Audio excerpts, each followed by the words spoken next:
Banco de preguntas, cirugía general.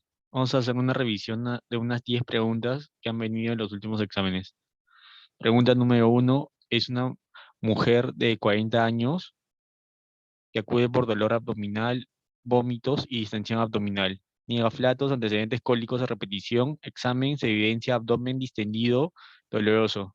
Ruidos hidradíos ausentes, ¿no? Ya tenemos datos importantes como le son dolor abdominal, ruidos hidradíos ausente y un abdomen distendido, ¿no? En una paciente que no ha sido intervenida quirúrgicamente, no dice, pero también es importante resaltarlo, radiografía de abdomen, se evidencian niveles hidroaéreos, neumobilia, este es el dato clave, este es el dato con el que vas a tener un diagnóstico más cercano, ¿no? Entonces vamos a hablar de una triada típica de estos, bueno, de estos pacientes, ¿no? Eh, Esa triada es la triada de Rickler, que quiere decir que presenta, en primer lugar, aerobilia o neumobilia, que viene a ser básicamente aire a nivel del tracto biliar. En segundo lugar, presencia del cálculo. Se evidencia un cálculo lo más, o sea, lo más próximo a la válvula ileocecal, ¿no? Porque es la definición de un hilo biliar, es la obstrucción mecánica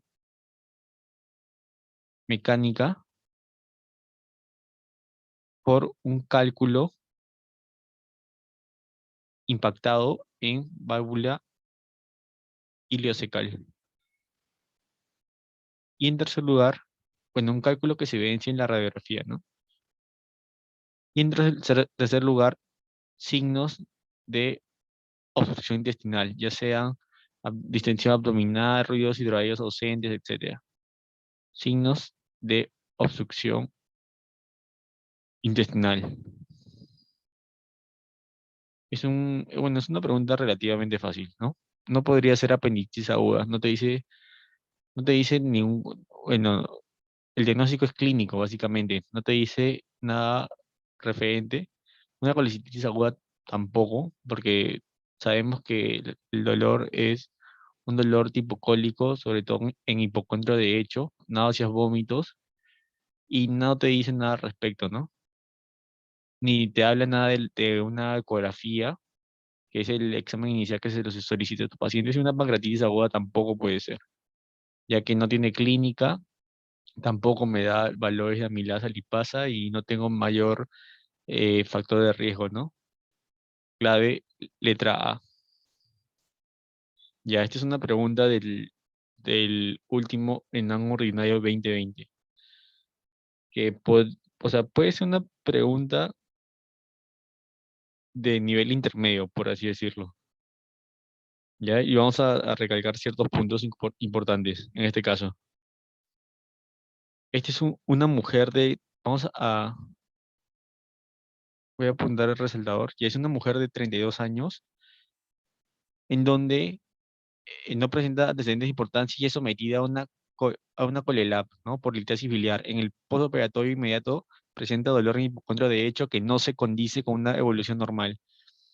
Al examen presenta dolor en hipocondrio de hecho, no reacción peritoneal. En la reevaluación efectuada a las 6 horas, el dolor se ha incrementado, se agregan náuseas y taquicardia. ¿Cuál es su sospecha diagnóstica? Letra A, biloma; B, coleperitoneo; C, peritonitis biliar; o D, sepsis abdominal. Vamos a colocar el puntero y vamos a diferenciar cada una de estas.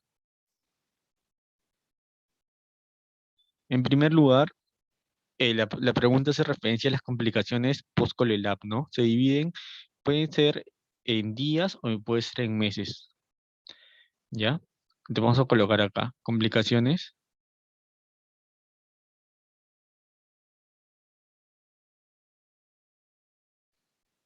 post-colelap. Y vamos a diferenciar en días, se pueden presentar días o meses. Si es en días, puede presentarse un biloma, ya vamos a definir qué es un biloma. Puede presentarse una fístula o también puede ser un coleperitoneo, ¿no? Por otro lado, en meses puede haber estenosis del tracto biliar, cualquier segmento, o también una litiasis intrahepática. Ya. ¿Cómo diferenciamos un biloma de un coleperitoneo y de una peritonitis biliar? El biloma se define como tal como una colección encapsulada de bilis. Es una colección encapsulada de bilis fuera del árbol biliar,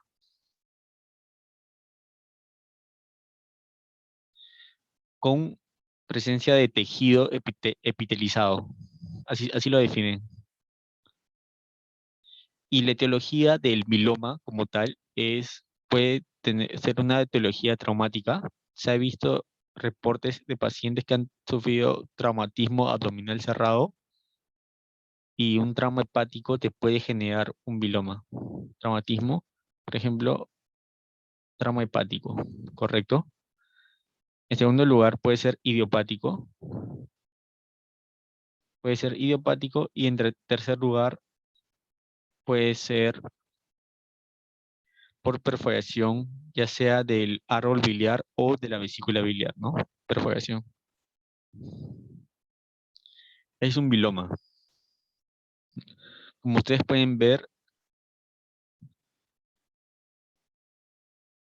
vamos a colocarlo así. No hay signos de irritación peritoneal, ¿ya? En cambio, en el coleperitoneo sí hay signos de irritación peritoneal. ¿Y por qué hago énfasis en esto? Porque en el enunciado, en el caso clínico, te dice bien claramente que no se condice con una evolución normal, pero él presenta dolor en hipocondrio de hecho, no reacción peritoneal. Y a las 6 horas tampoco presenta reacción peritoneal. Por más que el dolor haya aumentado, que puede ser un elemento confusor, en ningún momento te dice que hay reacción peritoneal. Entonces, el coleperitoneo como tal viene a ser bilis, una colección de bilis en el peritoneo.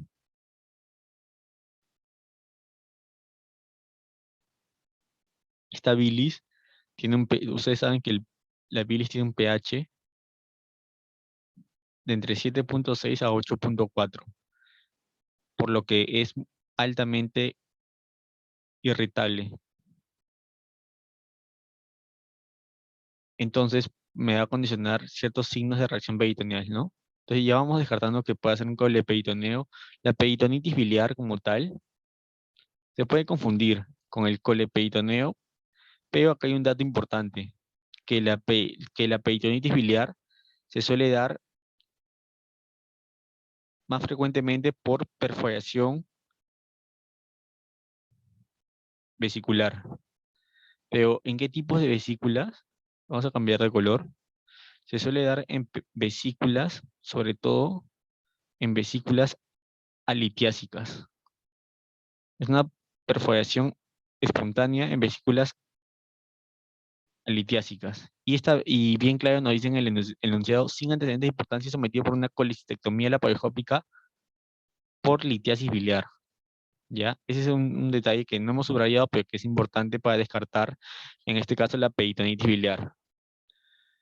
¿Correcto? Así que por ese, por ese lado podemos ir descartando esta alternativa. Letra D, sepsis abdominal ya se aleja, ¿no? Me hablarían sobre todo signos de afectación sistémica, ¿no?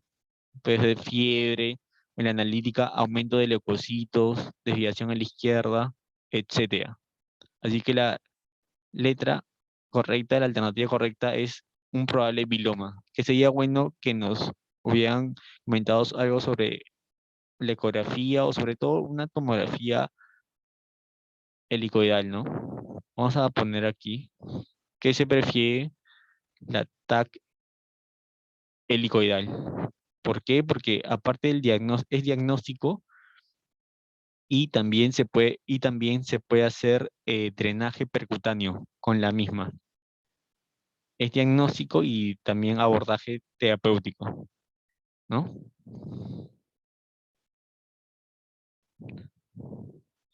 Bueno, y en la imagen de la parte inferior derecha se, se evidencia una, una colección epitelizada. Bueno, es lo más cercano que hemos podido encontrar sobre un viloma, ¿no? Como lo pueden observar acá. Letra correcta A, viloma, del ENAM ordinario 2020.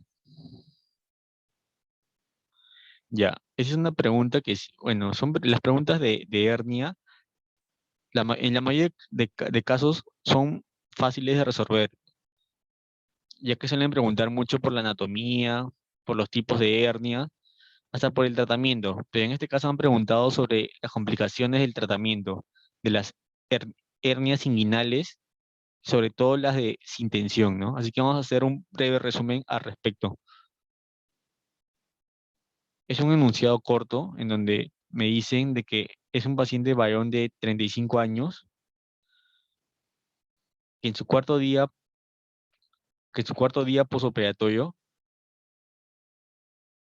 de una hernioplastia inguinal derecha convencional presenta dolor testicular y aumento de volumen escrotal, ¿no? Ojo con eso. Me dicen cuarto día con dolor testicular y aumento de volumen escrotal. Vamos a las alternativas. ¿Cuál es la complicación más probable? A, hernia inguinal recidivante. B, orquitis isquémica. C, torsión testicular. O D, absceso testicular.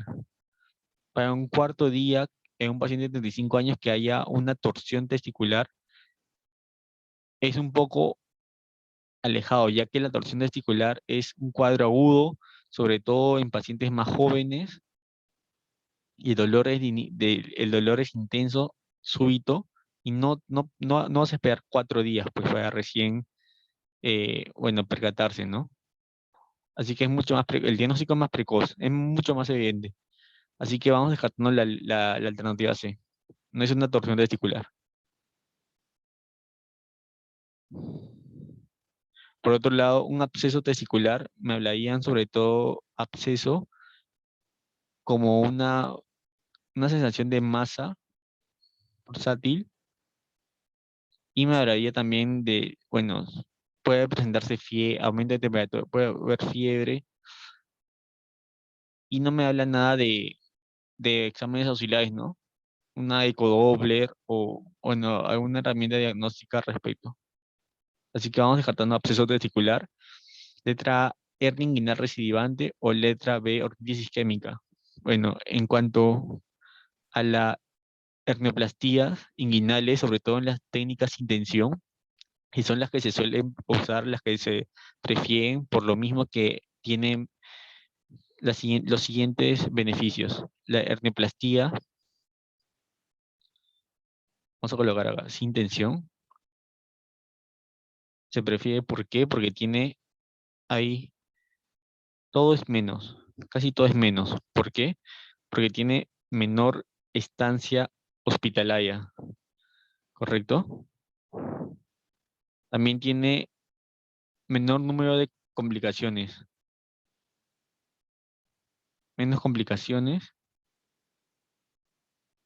pero o sea, sí puede tener complicaciones como la orquitis isquémica, como la neuralgia de la zona. Hay menos dolor posoperatorio, hay menor tiempo de reposo, y también hay menor tasa de recidiva en las hernioplastías sin tensión. Un ejemplo de hernioplastia sin tensión es la técnica que se prefiere, es la hernioplastia de Liechtenstein. Es una hernioplastia sin tensión, es un abordaje anterior en donde se coloca una malla de polipropileno, ¿ya? Que es un material no absorbible. Vamos a colocar acá. Una malla de polipropileno. que viene a ser un objeto extraño, ¿no? Por lo que se le puede dar cobertura antibiótica, ¿no? Como profilaxis. Es anterior, malla de polipropileno y también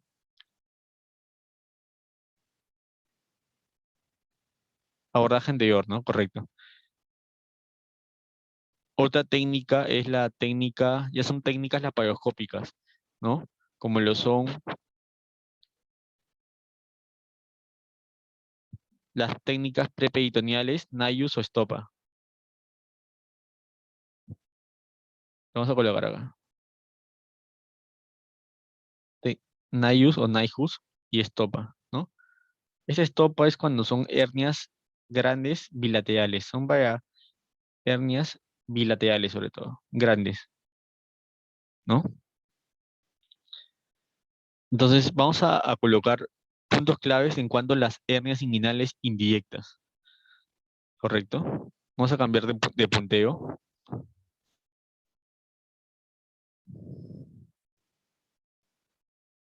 Ya, vamos a 4 puntos claves de la hernia inguinal indirecta. Primero, la salida, ¿por dónde sale?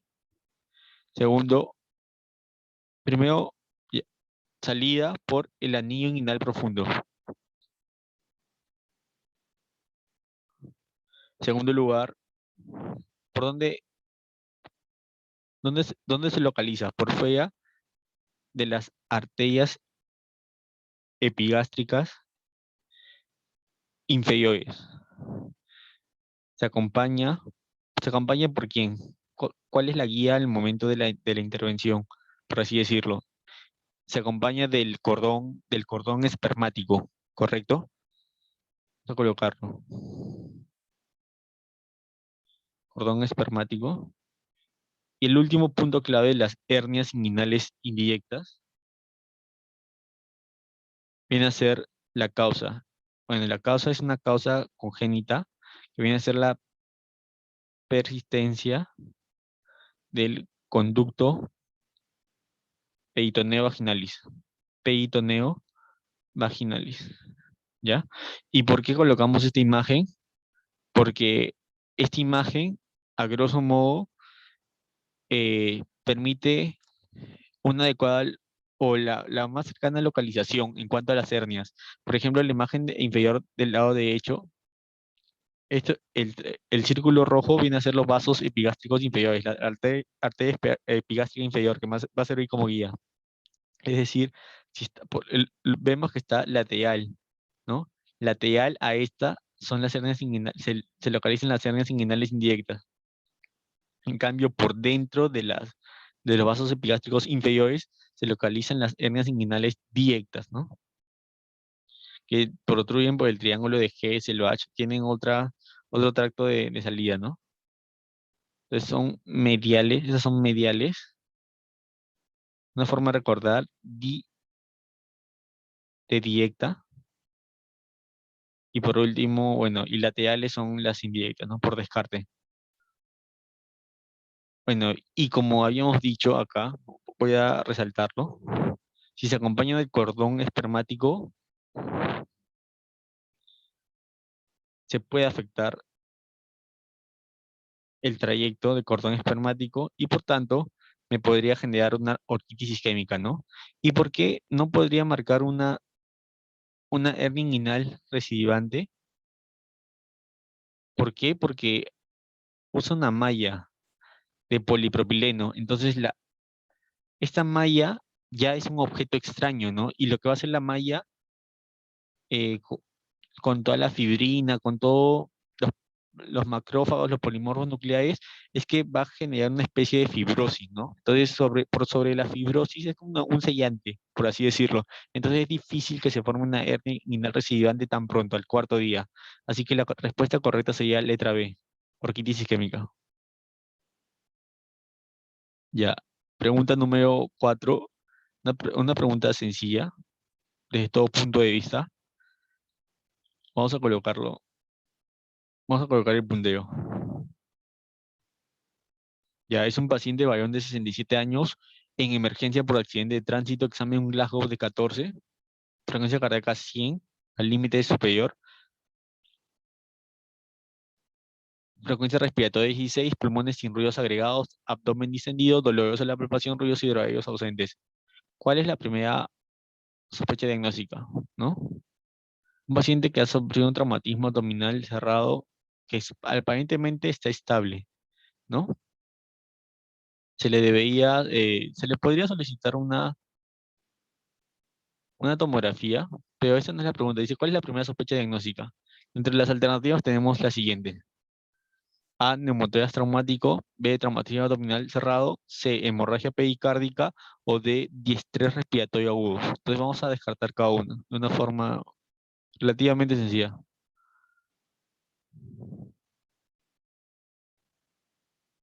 Para yo marcar neumotórax traumático me tienen que decir en el enunciado que a la auscultación n- no hay vibraciones vocales, perdón, a la palpación no hay vibraciones vocales, pero a la auscultación el murmullo vesicular está disminuido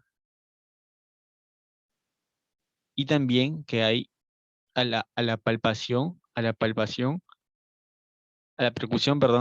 hay hipersonoridad. Ese es un dato clave para yo poder marcar, para que puedas tú marcar que es un neumotórax traumático. No me dice nada al respecto.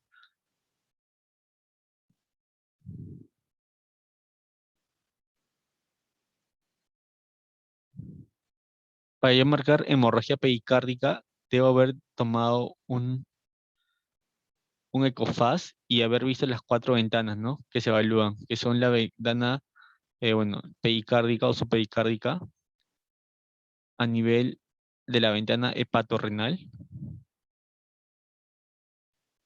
la ventana esplenorrenal y por último a nivel pélvico, ¿no? No me dice nada al respecto, no puedo marcar hemorragia pericárdica.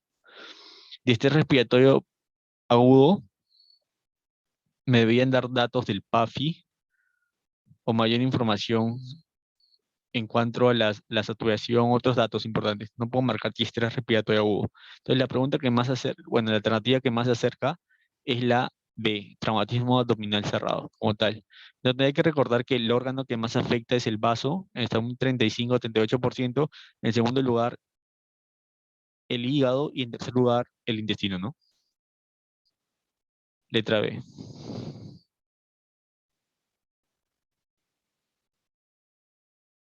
Ya, esta es otra pregunta sencilla, pero cirugía general tiene esos temas que son clave que siempre vienen. Así que vamos a resolverlo de una forma fácil.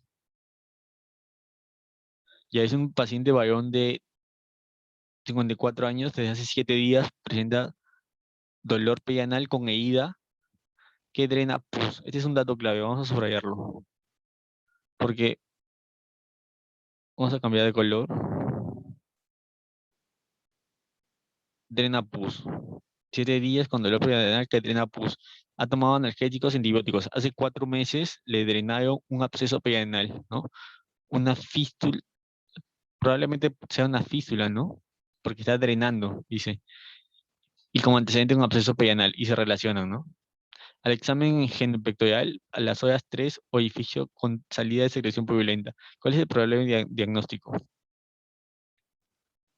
Vamos a colocar el punteo. Ya. Podría ser una fisura anal, me tenía que decir dolor al momento de la defecación o post-defecación. Así que por ahí vamos alejando esta alternativa. Y por otro lado, es dolor a la defecación. No, no hay drenaje de ningún material purulento, como que lo dicen en el enunciado. Por otro lado, para decir carcinoma anal, el carcinoma más frecuente es sobre el escamoso. tengo que haber tomado una biopsia y no me dicen al respecto. Así que vamos alejando la segunda alternativa, las B, quiste pilonidal fistulizado o fístula perianal. Recordar que la fístula perianal que es la presencia es la comunicación entre dos trayectos epiteliales distintos, ¿correcto? Esa es la definición como tal, comunicación de dos trayectos epiteliales distintos.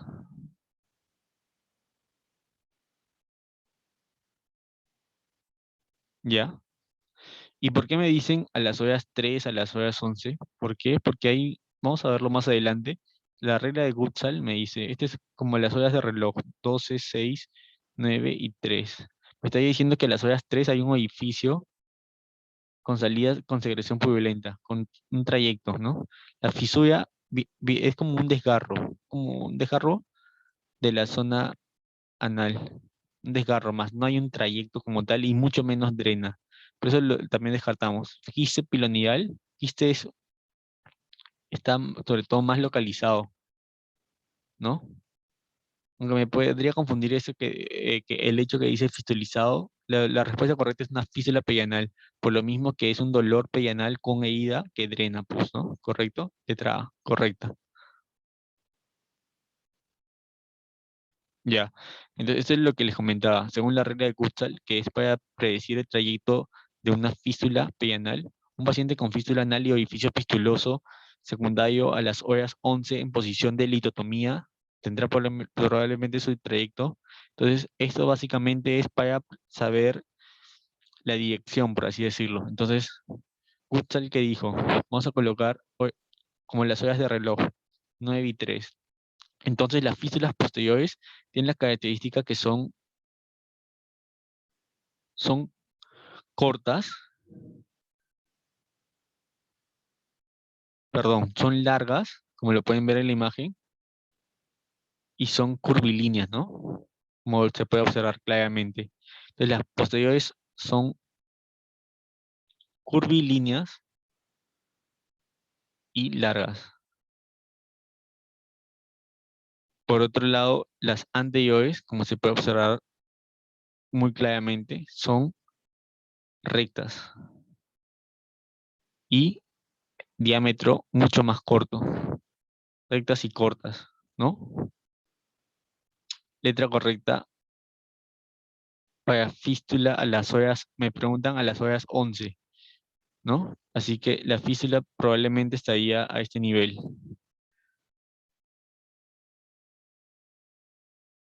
Ahora vamos a cambiar de color. A las horas 11. Entonces tendría que ser una fístula curvilínea y larga. Letra correcta, la D. No la C, la D. ¿Por qué? Porque me dice las horas 11, ¿no? Especificando.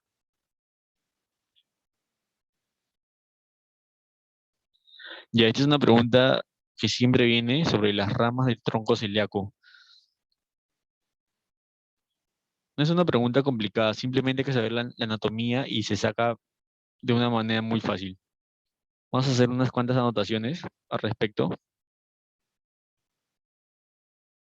Ya, entonces hay que saber sobre todo de que tres zonas o pedículos principales, le dicen, del, del estómago, ¿no? Curvatura menor, mayor y fondo gástrico. Vamos a colocar con el puntero acá. Tres pedículos principales. La curvatura menor, la mayor y por último el fondo, ¿correcto? ¿Por qué coloco esto? Porque son las preguntas que suelen venir. En la curvatura menor, bueno, le irriga la coronaria estomáquica o gástrica izquierda y la piloica, ¿no? La coronaria estomáquica y la piloica. En la curvatura mayor están las dos gastropiploicas, tanto derecha como izquierda. Y por último, en el fondo están las gástricas cortas, ¿no? Que esa es justo las preguntas. del caso. Gástricas cortas, rama de la, bueno, de la esplénica, ¿no? Esa sería la clave, en teoría. Pero vamos a explayarnos un poco al respecto, ya que es sumamente importante. Entonces, el tronco celíaco como tal, todo arranca en el tronco, ramas del tronco celíaco. El tronco celíaco tiene ramas principales, por así decirlo. La primera es la arteria hepática común, que es esta de acá. Esta es la arteria hepática común. Y esta hepática común me va a dar tres ramas. La hepática propia, que es una prolongación de la común, que viene a ser esta parte de la imagen. La gastroduodenal, que viene a ser la de acá. Y por último, una tercera rama, que es la arteria la gástrica derecha. ¿Ya? La hepática propia, la gástrica derecha y la gastroduodenal son ramas de la arteria hepática común. ¿Correcto? Te lo vamos a colocar a un costado. Porque vamos a dar otras anotaciones. Y la arteria hepática común. Hemos dicho que tiene su arteria hepática propia. En segundo lugar, arteria la gastroduodenal. Y en tercer lugar, la arteria gástrica derecha, ¿no? Y esta hepática propia, como pueden observarlo acá, esta es la hepática, el tronco celíaco, la arteria hepática común, da una pequeña hepática propia, y de la hepática propia, la prolongación, hay una que es la hepática derecha y la hepática izquierda. Y de la hepática derecha sale una arteria pequeña, que es, eso también se pregunta en examen. ¿Qué arteria sale de la hepática derecha? Es la arteria cística, ¿no? Para la vesícula biliar. La hepática propia también tiene su arteria hepática izquierda. La gastrodenal tiene dos ramas que son la arteria pancreato duodenal superior, que es esa, acá. Es rama de la arteria gastroduodenal, ¿no? Es una rama, como podemos observar, una rama posterior de la gastroduodenal. Así que tiene la arteria pancreato duodenal superior. Y por, y por último, la gastroepiploica derecha, ¿no? O gastromental. Es otra rama de la gastroduodenal. Vamos a colocarlo con flecha para que sea mucho más fácil. La gastroepiploica derecha. Esas tres son ramas de la hepática común. Ya. Otra rama que hay que saber es la arteria, bueno, la gástrica izquierda, que es esta básicamente, la gástrica izquierda. Y la tercera rama que preguntan y mucho es la arteria esplénica, ¿no? Que es la pregunta del, bueno, de este, bueno, de este enunciado, la arteria esplénica. ¿Y por qué es importante? Porque la arteria esplénica me va a dar unas ramas, que son es las siguientes. Las pancreáticas cortas y largas. En este caso no se va a ver, pero sí, o sea, la arteria esplénica, la de acá, me va a dar unas pancreáticas cortas y, y largas, ¿ya? Arterias pancreáticas cortas y largas. En segundo lugar, me va a dar arterias pancreáticas dorsales, ya que me va a irrigar el cuerpo y cola del páncreas, ya, arterias pancreáticas dorsales. Y en tercer lugar, que es la pregunta del examen, bueno, es la pregunta en este caso del enunciado, son las arterias gástricas cortas, ¿no? Que son ramas de la arteria esplénica. Las- Son ramas de la arteria esplénica. Así que la respuesta correcta sería de esplénica, arteria esplénica.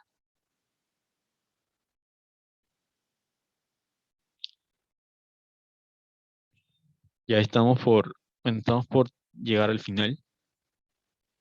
Es una pregunta de obstrucción intestinal.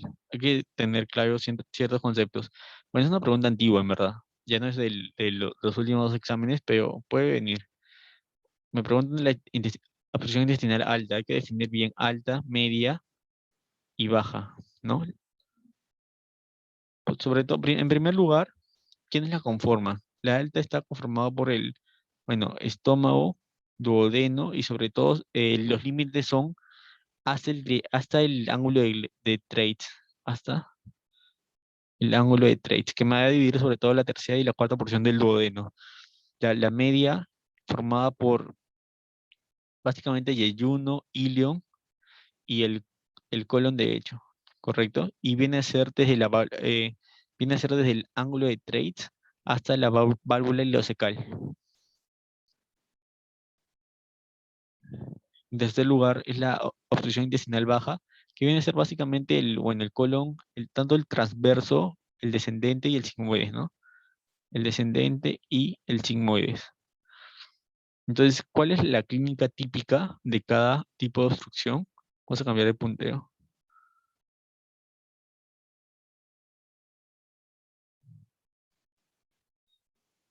La clínica típica en la alta viene a ser vómitos, ¿correcto? Son los vómitos. En la media es el dolor. En la baja, por lo mismo que abarca el colon descendente, el sigmoides, el transverso, es la gran distensión abdominal que se presenta. Así que, pregunta directa. ¿Cuál es la causa? Bueno, ¿cuál es la clínica típica de la obstrucción intestinal alta? Viene a ser, en este caso, los vómitos, ¿no? Correcto, letra B. Bueno, esta es una tabla resumen de las principales causas de obstrucción intestinal. Pueden preguntar cuál es la principal causa de obstrucción intestinal en un paciente no operado, vienen a ser las hernias. En un paciente operado, bridas y adherencias. En segundo lugar, hernias, y así sucesivamente. Pero eso es una clasificación en cuanto a la localización, ¿no? Las intraluminales son causas de obstrucción intraluminal, el hilo biliar, la impactación fecal, los parásitos, como enterobios peniculares, y lombricoides, perdón. Bueno, y la extraluminal, adherencias, hernias, volvulos, imaginación, etcétera. Siguiente pregunta. Bueno, es una pregunta sencilla, donde hay que leer bien los detalles. Ya que es una pregunta de cáncer gástrico,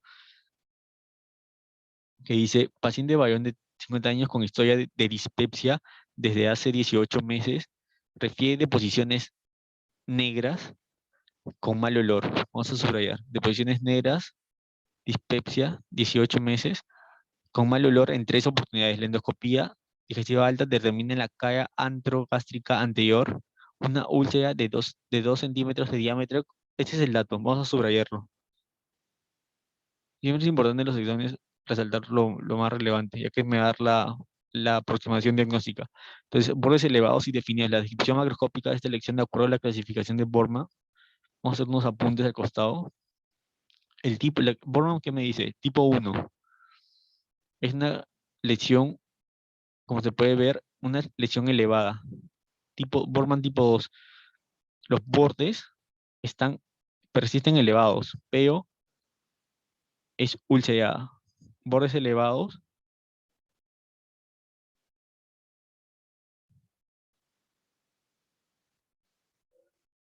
más lesión ulcerada, ¿no?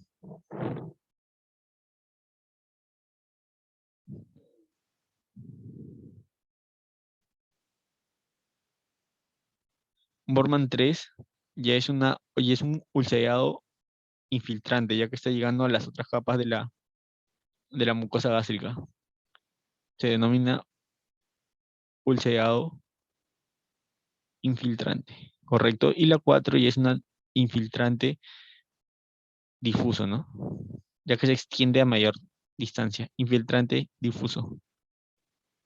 También conocido, bueno, se le denomina, a veces te colocan en el examen, ¿qué otro nombre recibe?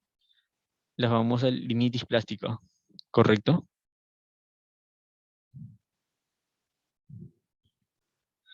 Si me dicen bordes elevados y definidos, tendría que marcar sea, el tipo 2.